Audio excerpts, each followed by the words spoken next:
শ্বশুর বাড়িতে পা রেখে বুঝতে পারলাম এই বাড়িতে সবকিছুই শাশুড়ি মায়ের ইশারায় চলে। নতুন বউ বরণ করার সময় যারাই আমাকে কিছু খাওয়াতে আসছেন সবাই এক নজরে শাশুড়ি মায়ের দিকে তাকাচ্ছিলেন।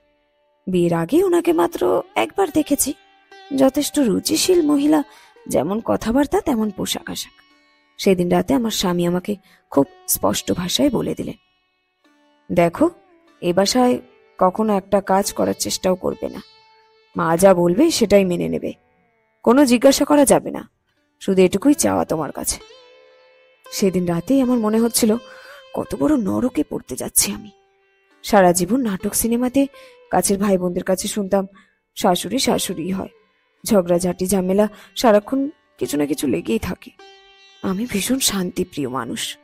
শ্বশুরবাড়িতে প্রথম দিনে এমন আভাস পাওয়ায় আমি বেশ ভীত সন্ত্রস্ত হয়ে পড়লাম। সেদিন অনুষ্ঠানাদি শেষ হওয়ার পর পুরো বাড়িতে তখন কেবল আমি, আমার স্বামী সৌর আর আমার শাশুড়ি মা। অফিসের ছুটিও ততদিনে শেষ হয়ে আসলো। শাশুড়ি মা তখনও গুরু গম্ভীর, কাজের বাইরে খুব একটা কথা বলেন না। ওনার কাছে বেশ ভয়ে ভয়ে বলতে গেলাম, মা, আমার ছুটি শেষ হয়ে এসেছে, আমাকে কালকে অফিস জয়েন করতে হবে। তিনি সেরকম কোনো কথা না বললেও বললেন, তোমার অফিসে কি লাঞ্চ দেয় নাকি আগে বাসা থেকে নিয়ে যেতে? না মা, অফিসেই দেয়। ঠিক আছে, সাবধানে যাও, পৌঁছে আমাকে জানিও।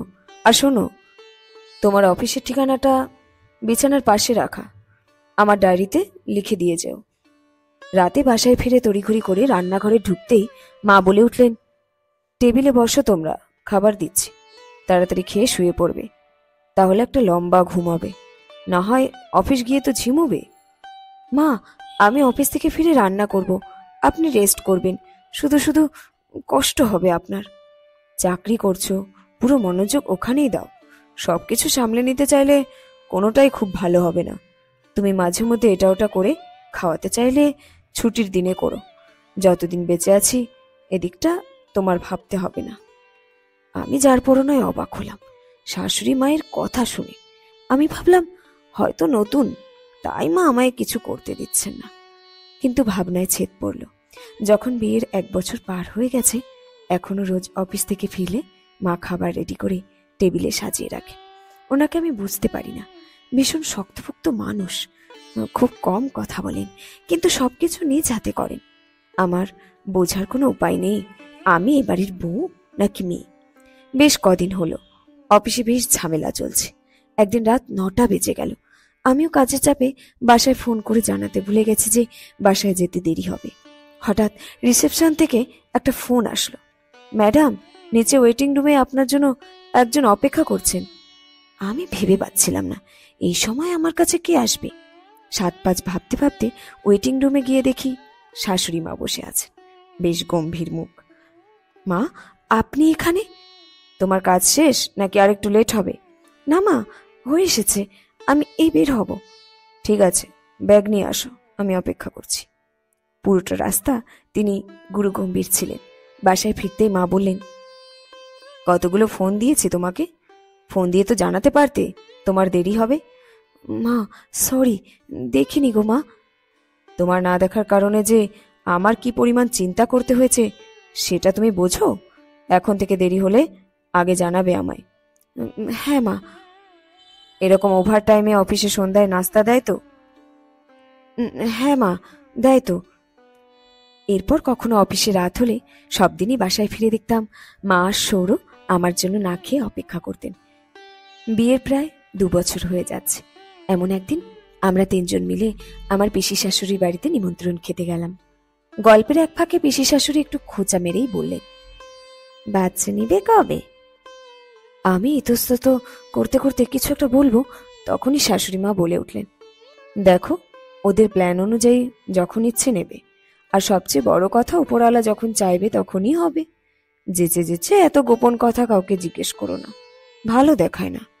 আমরা না হয় নিজের মানুষ, অন্য কাউকে বললে আবার লজ্জায়ও পড়তে পারো। মুহূর্তে পিসি শাশুড়ির মুখ চুপসে গেল।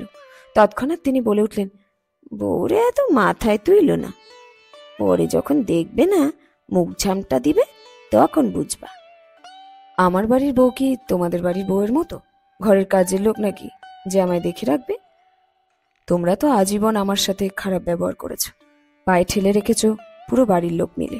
আমি না হয় আমার বউরে আদর দিয়ে মাথায় তুলেই রাখি, দেখবে কিনা দেখবে সেই আশা আমি করি না।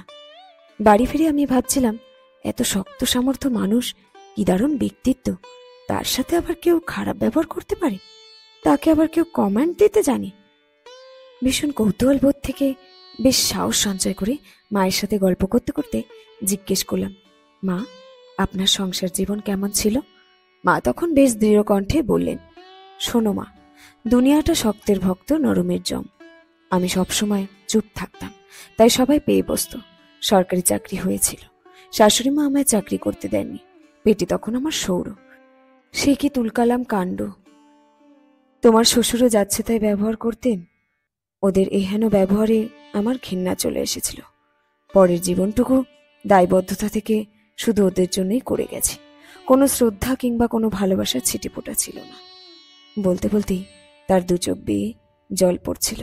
আমি কেবল অবাক হয়ে দেখছিলাম, এত কঠোর মানুষ কিভাবে কাঁদছে।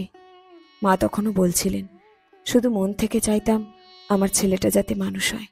ছেলেটাও বড় হলো, আমিও বল পেলাম। সবসময় চেয়েছি এ বাড়িতে শৌরের বউ যাতে আমার মেয়ে হয়েই থাকে। নিজে যা পাইনি, আমার ছেলের বউ যাতে সে বিভীষিকার মুখোমুখি না হয়। শাশুড়ি তো সবাই হয় গো মা, কয়জন অন্যের বাড়ি থেকে নিয়ে আসা মেয়েটার মা হয়ে উঠতে পারে বলো? অবাক চোখে আর ভীষণ শ্রদ্ধা ভরে আমি আমার শাশুড়ি মাকে দেখছিলাম। কি উন্নত একজন মানুষ!